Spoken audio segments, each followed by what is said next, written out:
for a quick Devar Torah, David, for a quick Devar Torah. Okay. The thing about this, the Torah, this week's Parsha talks about our history. Maybe not one of the most glorious parts of our history.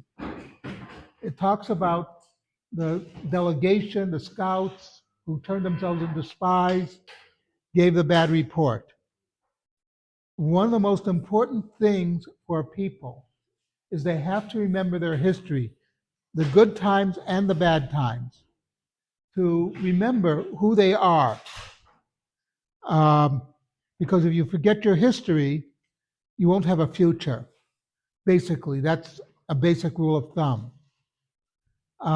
There are many peoples who forgot their history and they disappeared off the face of the earth because they didn't know why they existed. We Jews especially have to remember our history, and a lot of the customs we have are things to remember. One of the things that was going on in the 1950s was that people were forgetting about the great chazanim of the 1920s, the great cantors of the 1920s. People were forgetting about them because it didn't interest them. They preferred to listen to Mickey Katz than to Yosef Rosenblatt. For those who don't know, Mickey Katz was a famous Jewish singer who did satirical Yiddish songs, and the father of Joel Gray. But a lot of people don't remember Mickey Katz or Joel Gray. But the thing is people were forgetting the great cantors of the 20s, etc.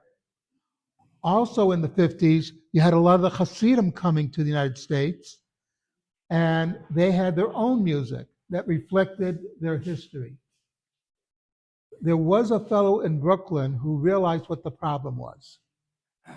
And he created a record company called Collectors Guild, where he re-released records of Yosef Rosenblatt and the other the great cantors of the 20s. He also was one of the first to start recording the Hasidim, Chabad among others, and that they would be preserved. That person happened to have been my father-in-law, Benedict Stambler. And by the way, being a good father, he used his children to do research on the notes, the linear notes on the albums, such as my wife had to go to the New York City Public Library to do the research, and also to declick the recordings. If you ever hear old recordings, there's clicking, and you have to declick it for the modern era. But the thing is the important thing about him was that he literally saved a lot of this cantorial music. And that is enriching our history, because a lot of this music, a lot of what the cantors were doing in the 20s reflected our history, reflected the feeling of the Jews. And without that, it would have been lost to posterity.